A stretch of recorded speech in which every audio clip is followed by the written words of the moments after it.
मेरा नाम नैना है। मैं दिल्ली के एक सिंपल मिडिल क्लास फैमिली से हूँ। ये कहानी एक शांत दोपहर की है, जब मैं अपनी पुरानी अलमारी की सफाई कर रही थी। घर का काम चल रहा था, जब मुझे एक पुराना ब्राउन कलर्ड एनवलप मिला। मान में सोचा, ये क्या हो सकता है? जब मैंने उसे खोला, एक पुरानी फोटो मेरी आंखों के सामने थी। फोटो का रंग थोड़ा उदास था और फोटो में फोर लॉग द। मैंने देखा, फोटो में मेरी माँ थी, मैं थी और एक आदमी था जिसे मैं बिल्कुल नहीं पहचान पाई। मुझे लगा ये मेरा पिता हो सकता है, जो मुझे छोटी सी उम्र में ही छोड़ गया था। माँ के पास जाकर मैंने उनसे पूछा, माँ, ये कौन है? माँ चुप हो गई और बस एक शब्द बोला, जो सच था। उसका सामना कभी नहीं किया था मैंने। माँ ने उन्हें सब कुछ छुपाया था, लेकिन उनकी आंखों में कुछ था जो बता रहा था कि कहानी अभी अधूरी थी। मैंने फोटो को अपने कमरे में रख लिया, लेकिन मेरी सोच कभी भी पूरी नहीं हुई।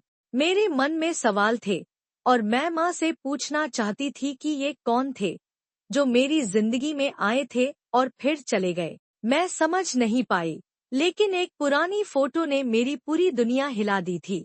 अगले दिन माँ ने मुझे एक पुरानी डायरी दिखाई, जिसमें वो सब लिखा था जो मैंने कभी नहीं जाना था। उन्होंने मुझे पुरानी यादों की तरफ वापस भेजा।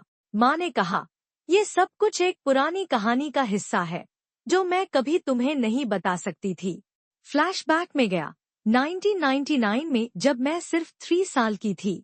मेरे पिता का नाम करण मल्होत्रा था। पिता एक फोटो जर्नलिस्ट थी और दिल्ली में घटित हो रहे बड़े डांगों को कवर कर रहे थे। पिता ने जो रिपोर्ट्स दी थी, अनमेन कुछ ऐसे फैक्ट्स द जो उन्होंने किसी को नहीं बताए थे। उन्होंने कुछ ऐसे सबूत पकड़े थे जो कुछ बेड मिनिस्टर्स और बिजनेसमैन की घटिया करतूतों को दिखाते थे।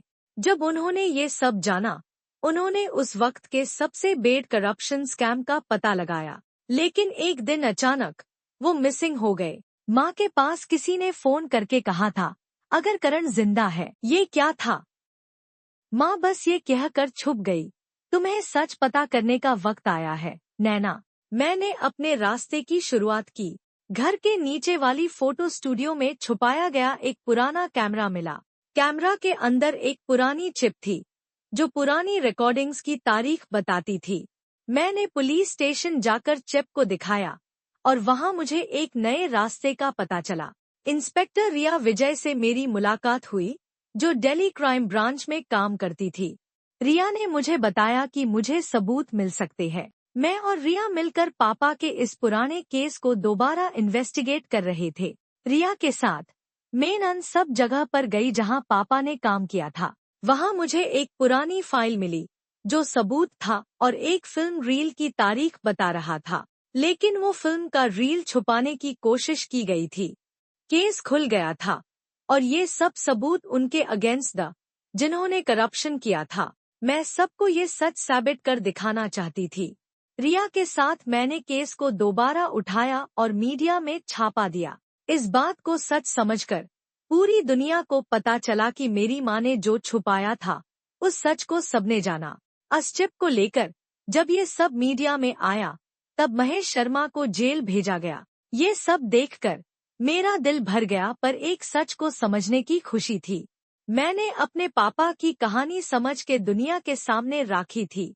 आज वो पुरानी फोटो मेरी जिंदगी का हिस्सा बन गई है। उसमें लिखा गया सच मेरे सपने को पूरा करता है। कहाँ था, कहाँ गया, ये सब नहीं पता चल सकता था, लेकिन मैंने अपने जीने का एक नया रास्ता अपनाया। उस पुरानी फोटो को अपने कमरे में फ्रेम कराया और लिख दिया, एक पुरानी फोटो ने मुझे मेरे अस्तित्व से मिलाया और मैं दोबारा जीना सीख गई।